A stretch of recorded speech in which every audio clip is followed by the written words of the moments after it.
Olá, vamos dar início a mais um vídeo falando sobre aspectos dos calcários e da calagem.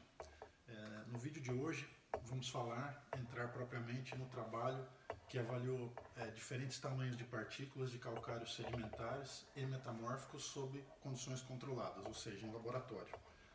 O trabalho que foi capitaneado pelo professor Cruciol, da Faculdade de Ciências Agronômicas de Botucatu, da Unesp, e publicado no início do ano passado na Communications and Soil Science and Plant Analysis. Então está aqui a descrição do trabalho, as características, nós vamos falar sobre ele, mas quem quiser consultar o trabalho pode buscar na internet ou entrar em contato conosco através das nossas mídias sociais que eu vou deixar no final e nós podemos fornecer uma cópia do trabalho. Vamos falar rapidamente, resumidamente sobre esse importante trabalho. Antes de entrar no trabalho, só revisando o que a gente viu no vídeo anterior, quem não viu, assista, porque foi descrito com maior nível de detalhe. Vamos comparar o que é um calcário sedimentar e um metamórfico. Então, calcário sedimentar, calcário de origem orgânica, animal e vegetal. Calcário metamórfico, calcário de origem metamórfica. Cabe aqui uma correção. No vídeo anterior eu disse que o calcário metamórfico era de origem ígnea. Na verdade, ele é de origem metamórfica. É uma rocha que, em função de elevada temperatura e pressão, se metamorfoseou, se transformou de uma rocha original em uma rocha metamórfica. Então, a natureza da rocha metamórfica ela é metamórfica mesmo. Ou seja, um calcário que se metamorfoseou, se transformou. Rocha profunda, calcário sedimentar, ao passo que o calcário metamórfico é uma rocha rasa que se projeta acima e abaixo da superfície do solo.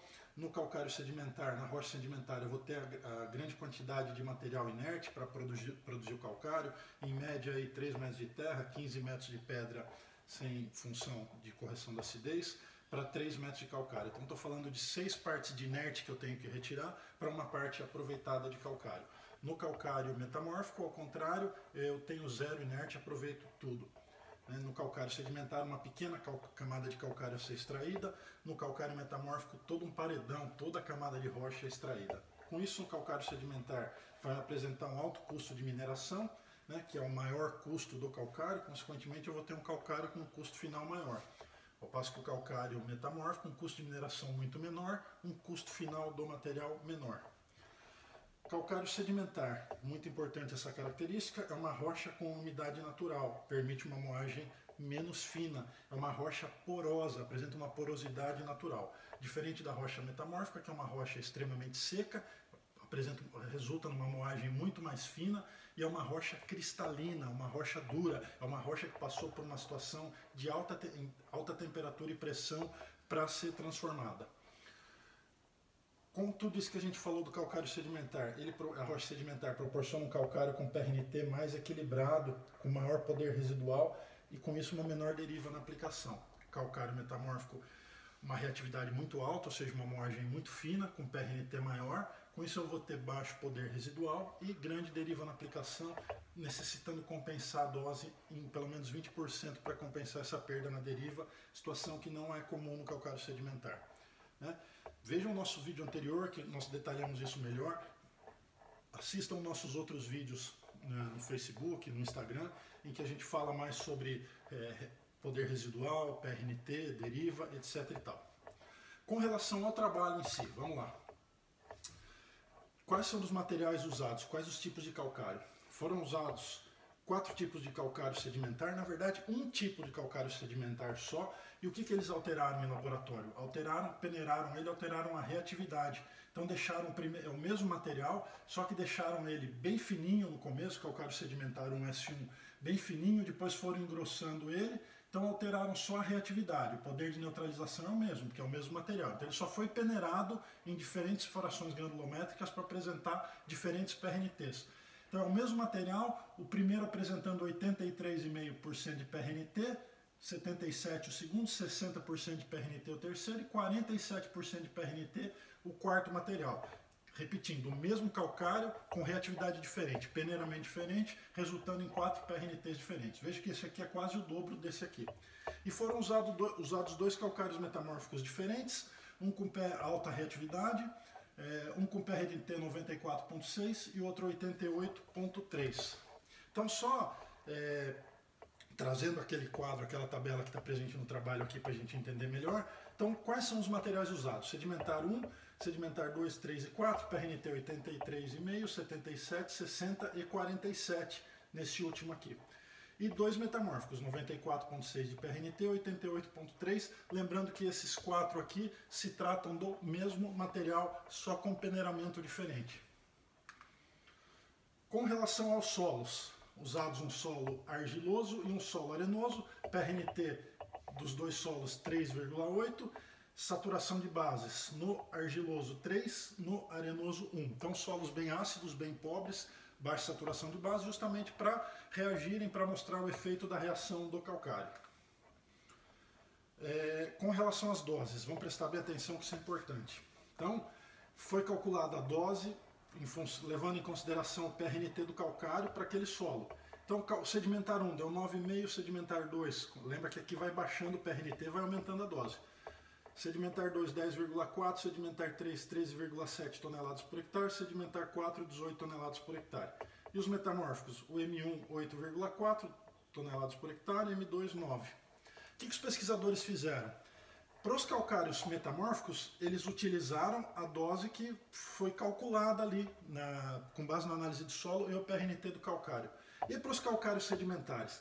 Eles pegaram o calcário S1, que é aquele mais fino, PRNT 83, que deu a menor dose de todas, 9,5 toneladas por hectare, e usaram essa dose para todos os calcários sedimentares. Ou seja, esse usou a dose cheia, a dose necessária. A partir daqui, nós estamos aplicando subdose do calcário sedimentar, baseado no calcário sedimentar de maior PRNT. Tá? Então aqui, ó, olhando isso aqui para o calcário, para o solo, né, falando dessas doses para o solo argiloso. Para o solo arenoso foi feita a mesma coisa. Como o solo arenoso tem CTC menor, demandaram doses menores, mas o raciocínio foi o mesmo. Mas eu vou explicar só do solo argiloso, que senão nós vamos demorar muito tempo aqui. Então, ó, repetindo, metamórfico 1, metamórfico 2, usaram as doses calculadas. Dose calculada 8,4, qual foi a dose usada? 8,4, 9, 9. E nos calcários sedimentares? Lembra aqui que vai baixando o PRNT em função da reatividade. Calculou a dose de 9,5, 10,4, 13,7, 18, com base na análise de solo e nos PRNTs do calcário. Porém, a dose usada no experimento foi a dose calculada para o calcário sedimentar de maior PRNT, 83,5, deu uma dose de 9,5, usou para todos. Em vez de usar 10,4, usou 9,5. Em vez de usar 13,7, usou 9,5. Em vez de usar 18, usou 9,5. Quase a metade nesse sedimentar 4 aqui. Então essas são as doses que foram usadas nesse experimento. Amostragem de solo 30, 60, 90, 120, 180, 240, 300, 360 dias para acompanhar a evolução da reação desses calcários no solo, desses corretivos no solo. Resultados e conclusões, vamos lá. Estou falando meio rápido aqui, mas vamos tentar entender isso aqui. Após 30 dias da aplicação, isso aqui foi extraído do trabalho, tá? Ambos os calcários, ou seja, sedimentares e metamórficos, elevaram significativamente o pH do solo, independentemente do tipo de calcário. Ou seja, tanto os calcários sedimentares ou metamórficos reagiram no solo. Porém, ocorre que, no geral, nos primeiros meses de reação, os tratamentos com calcários sedimentares, independentemente do tamanho da partícula, foram mais eficientes na elevação do pH de ambos os solos, tanto arenoso quanto argiloso, do que os calcários metamórficos. Ou seja, já de início de arrancada, os calcários sedimentares, independente do tamanho da partícula, tanto aquele que foi moído mais fininho quanto aquele que foi moído mais grosseiro, todos eles tiveram um melhor início de reação de correção do pH do que os calcários metamórficos. Né? Então lembrando aqui, ó, por que eu pus essa tabela de novo? Para lembrar os PRNTs, né, dos calcários sedimentares e dos metamórficos, falando que esses aqui, mesmo aqueles aplicados em subdose, que são esses três aqui, reagiram mais rapidamente, elevaram o pH mais rapidamente do que os metamórficos. Então tá aqui, ó, a tabela extraída do trabalho. Só depois de 300 dias de avaliação, os calcários metamórficos atingiram os mesmos resultados que os sedimentares nos solos argilosos, e só depois de 180 dias de reação, os calcários metamórficos apresentaram os mesmos resultados de elevação de pH que os calcários sedimentares. Olha que interessante, isso aqui no solo arenoso, aqui no solo argiloso. Demorou 300 dias para o metamórfico alcançar o resultado sedimentar no solo argiloso, 180 dias para alcançar o mesmo resultado que o sedimentar no solo arenoso. E olha aqui, ó, independente do tamanho de partícula, os sedimentares reagiram da mesma forma, ou seja, mesmo aquele de PRNT 47 aplicado em subdose reagiu tão bem quanto o sedimentar mais fininho e muito melhor do que o calcário metamórfico. Então, vamos ler as conclusões aqui extraídas do trabalho. Durante os primeiros 240 dias de reação, todos os tratamentos com calcário sedimentar, independente do tamanho da partícula, tanto mais fininho quanto mais grosseiro, no solo argiloso elevaram o pH de 0,3 a 0,4 unidades a mais que os tratamentos com calcários metamórficos. Para o solo argiloso, esse período foi de 120 dias.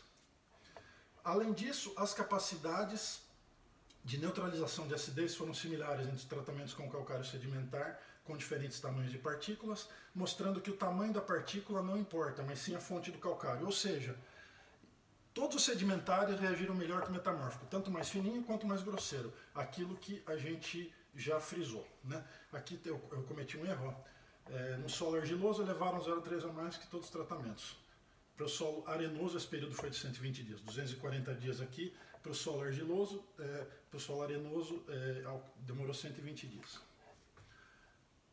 Os calcários metamórficos demoraram de 180 a 300 dias para exibir os valores de pH similares àqueles obtidos com calcários sedimentares. Ou seja, demorou de 180 a 300 dias o calcário metamórfico para alcançar o resultado do calcário sedimentar, indicando que a reação dos calcários metamórficos no solo foi mais lenta, é ao contrário do que se prega hoje em dia, que os calcários sedimentares, apesar dos sedimentares terem maior tamanho de partícula. Ou seja, está dizendo de novo que o que importa aqui não é o tamanho de partícula, é a natureza geológica da rocha. O sedimentar reage mais rapidamente que o metamórfico. É uma rocha mais porosa, mais solúvel, uma rocha que reage melhor que a rocha cristalina metamórfica.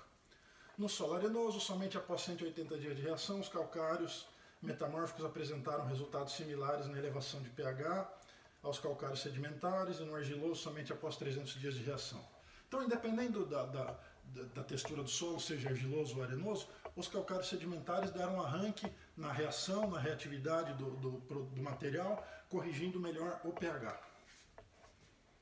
Então, de novo a tabela aqui, ó, demorou 180 dias, demorou 300 dias para alcançar o resultado. Veja bem, isso é uma novidade? O mais curioso é que não.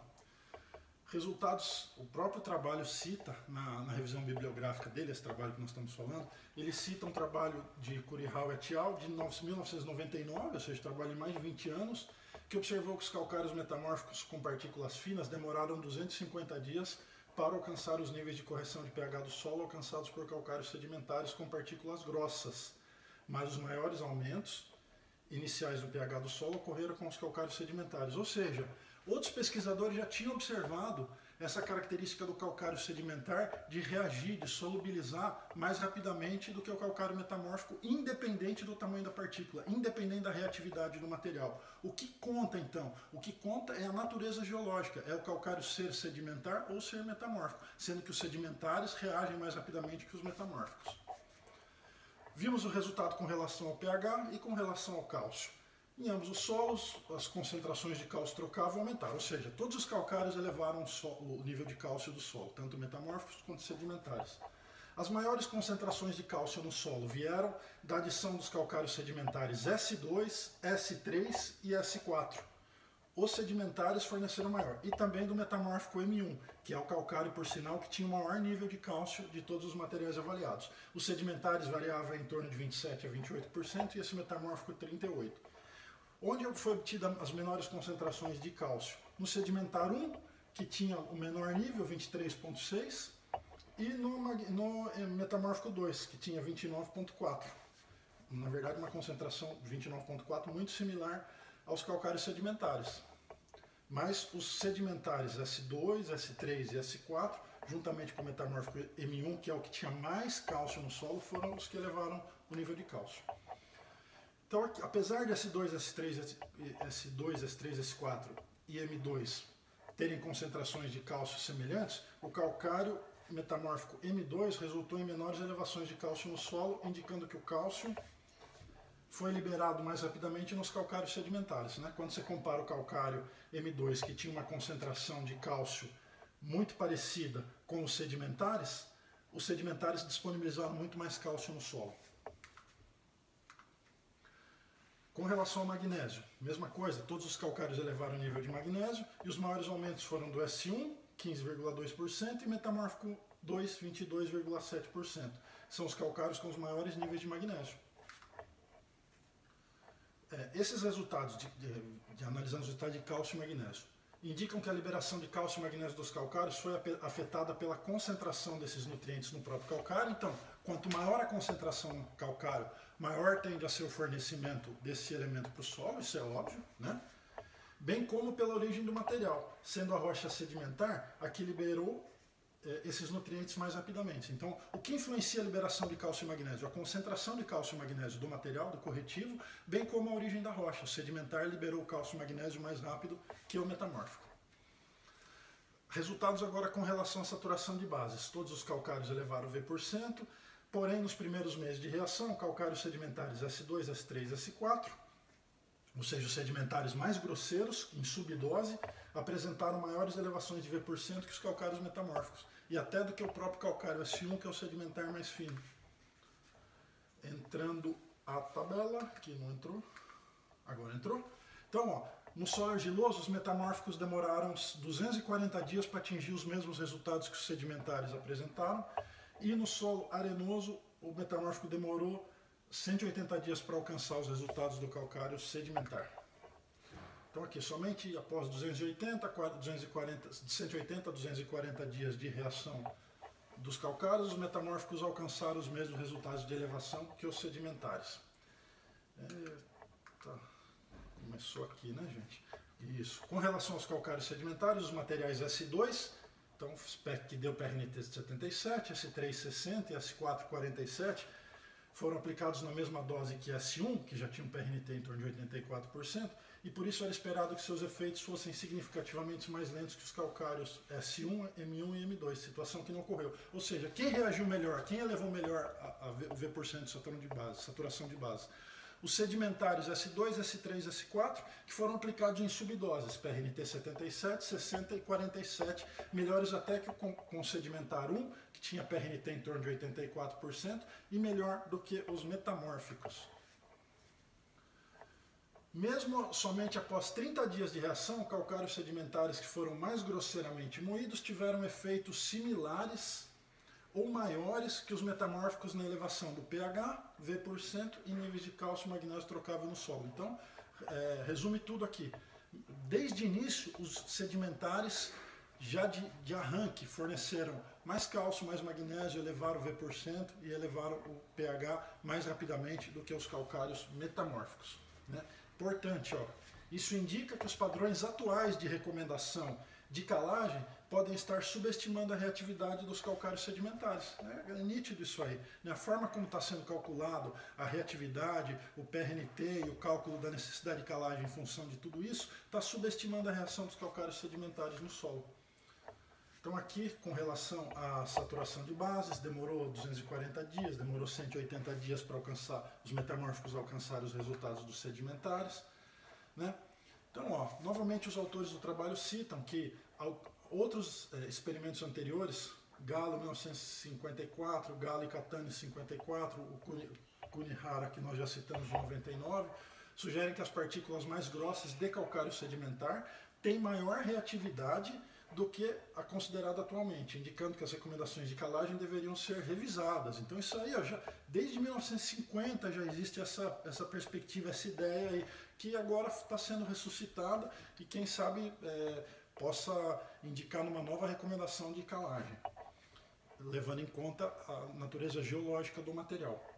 Então, em ficando comprovado que os calcários sedimentares não precisam ser tão finamente moídos, os custos de produção do produto poderiam ser melhorados, bem como a aplicação otimizada, né? Não precisaria, o calcário sedimentar já não é moído tão fino, mas podia moer ele de uma forma até mais grosseira, ia reagir da mesma forma, melhorava ainda mais a aplicação, baixaria o custo do produto, uma vez que o custo industrial do produto diminuiria. Calcários sedimentares estudados nesse trabalho, mesmo aqueles com partículas mais grosseiras, já concluindo aqui, reagiram rapidamente no solo, porém vale lembrar que quanto mais grossa a partícula, maior o efeito residual do calcário. Sim, mesmo a partícula mais grosseira, o calcário vai reagindo, vai liberando a casca, a periferia dele, vai sobrando miolinho para indo continuar a reação. Os atuais métodos de recomendação de calagem com base no PRNT garantem que as doses de calcário aplicadas serão suficientes para neutralizar a acidez do solo para níveis desejados. Mas a presença de partículas mais grosseiras no calcário, menos reativa, pode estar subestimando as doses de calcário sedimentar aplicadas. Ou seja, estou aplicando a mais do que poderia aplicar menos? Sim, porém tem uma outra situação. Se por um lado isso aumenta o custo com a calagem, ou seja, eu estou jogando calcário sedimentar, eu estou jogando a mais em tese, né, por esse raciocínio. Isso aumenta o custo com a calagem, mas por outro lado aumenta o poder residual do calcário, porque eu estou jogando mais calcário do que o necessário. Fator importante a ser considerado, sobretudo em culturas perenes e semiperenes. Então, da forma como eu estou aplicando o calcário sedimentar, recomendando o calcário sedimentar hoje, em tese, por esse trabalho, eu podia pensar, eu podia estar aplicando uma dose menor. Sim, podia. Só que nas doses atuais, eu acabo jogando uma dose um pouco maior que vai permitir que esse calcário continue reagindo e é o que vai dar justamente o poder residual do calcário. É isso que tem garantido o poder residual desse material. Pessoal, falamos aí rapidamente, mostramos resumidamente os resultados e as conclusões desse importante trabalho desenvolvido pelo professor Cruciol e outros grandes nomes da ciência de solo agronômica, o professor Sorato, professor Fernandes, professor Cantarella, Quágio, Vitti, etc. Espero que a gente tenha conseguido esclarecer isso aí. Nossas mídias sociais estão aqui. Qualquer dúvida, entre em contato com a gente. Podemos enviar esse trabalho aí para que ele possa ser analisado com mais detalhes e mais calmamente. Muito obrigado.